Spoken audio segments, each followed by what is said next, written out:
vamos a ver más cosas acerca de las variables y de las constantes.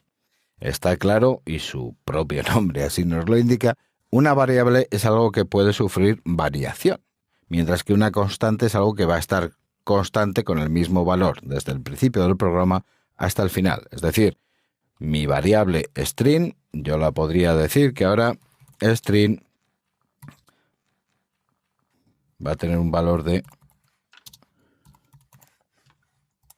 y me lo recoge sin ningún problema. Podríamos sacarlo por consola y nos lo reproduciría. Mientras que una constante va a tener un valor que siempre va a perdurar a lo largo de nuestro programa. Esta palabra, constante, si para variable usamos var, para constante vamos a usar let. Y entonces sí le podríamos dar un nombre de constante, el que quisiéramos, y le damos un valor. Podemos darle número sin comas, sin nada, y nos lee perfectamente, y esa constante va a ser, si yo ahora quisiera decirle que esa constante va a tener un valor de 12, pues lo lógico es que no nos lo reflejaría, incluso continúa ese valor de 10 porque cree que nos hemos equivocado. Si hiciéramos un print y le digo que quiero que saque cont por la consola, efectivamente nos está dando un error. Me dice que let, que ya tiene un valor añadido anteriormente y que no puede ser 12. Por lo tanto, esta deberíamos de borrar o comentarla. Los comentarios, pues como ya conocemos, se hacen con las dos barras, como viene siendo habitual prácticamente pues en todos los lenguajes. Una vez que lo comentamos, ya el error nos desaparece. Cosas que nos llaman la atención de Swift cuando declaramos tanto variables como constantes o como cualquier otra sentencia que vamos a ir viendo. Lo primero, estaba claro que no teníamos la arroba para las cadenas, correcto, pero ¿y el tipo? Como un programa del que estamos acostumbrados, como es Objective-C, que estaba fuertemente tipado, ¿dónde está el tipo? ¿Dónde le indico yo el tipo a esta variable? Pues algo muy sencillo. Cuando nosotros creamos una variable y le damos un valor, un número por ejemplo, nos pide el nombre.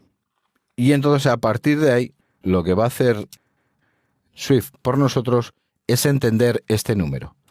Si él es capaz de leerlo y ahí lee un entero, él va a entender que va a ser un int y no se lo tenemos que declarar. Sí podríamos declarar simplemente la variable, decirle que va a ser de tipo int y posteriormente ya te daré el valor cuando a mí me interese. Entonces ahora sí que podría hacer num igual a 3 y lo que he hecho es declarar el tipo previamente, que entonces sí me lo va a pedir y después le doy el valor. Si por el contrario le damos el valor directamente, no hace falta que se lo indiquemos porque él lo va a entender y así lo va a hacer a partir de ese momento para esa variable en concreto.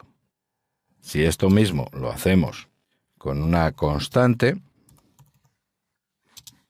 y le indicamos que va a ser de tipo int y posteriormente le doy el valor a la constante, vemos que nos está dando un fallo porque entiende que las constantes le tenemos que dar previamente toda la información, no podemos jugar después con ella. Si nos aceptaría, por el contrario, declararlo en la misma sentencia toda la información. E incluso en este caso, como decimos, nos podríamos ahorrar ese tipado.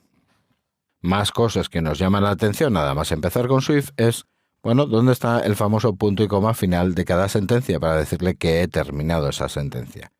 Y aquí es donde entra también una parte que puede ser muy similar, por ejemplo, pues a Python, con esa idea de la indentación, solo que aquí incluso nos ahorra la indentación. Podría usar punto y coma para decirle que he terminado y que seguidamente te voy a poner otra sentencia al lado. Es decir, todas estas sentencias, si nosotros las terminamos con punto y coma, nos las traemos hacia arriba, le doy punto y coma, seguimos trayéndonos. Entonces, sí que podría entenderme estos valores como independientes, pero lo normal, lo que vamos a ver a partir de ahora, es que sea con esa fórmula de no hace falta punto y coma, simplemente cámbiame con un enter de línea. Y si quisiéramos hacer lo mismo, pero por ejemplo con una variable que tenemos un valor x que va a valer 1, una y que va a valer 3 y una z que va a valer 4, la forma de crear, de separar todo esto sería con coma. Dentro de la misma variable le podemos dar diferentes valores y lo podemos declarar separándolos con una coma. Como vemos, muy divertido, mucho juego, nos puede ser muy similar si venimos de lenguajes anteriores, usar una fórmula u otra, pero obviamente respetando al máximo también las cosas lógicas que nos vamos a ir encontrando. Es decir, si nosotros tenemos una variable, que la llamamos variable, y le digo que tiene un valor de 1.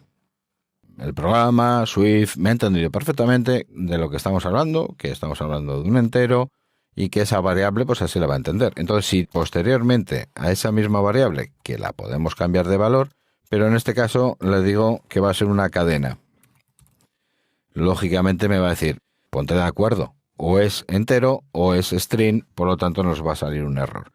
Pero a partir de estas cosas que van a ser más o menos lógicas, la libertad que nos proporciona de hacer la misma cosa de diferentes formas, me parece que es muy interesante dentro del nuevo lenguaje de Swift.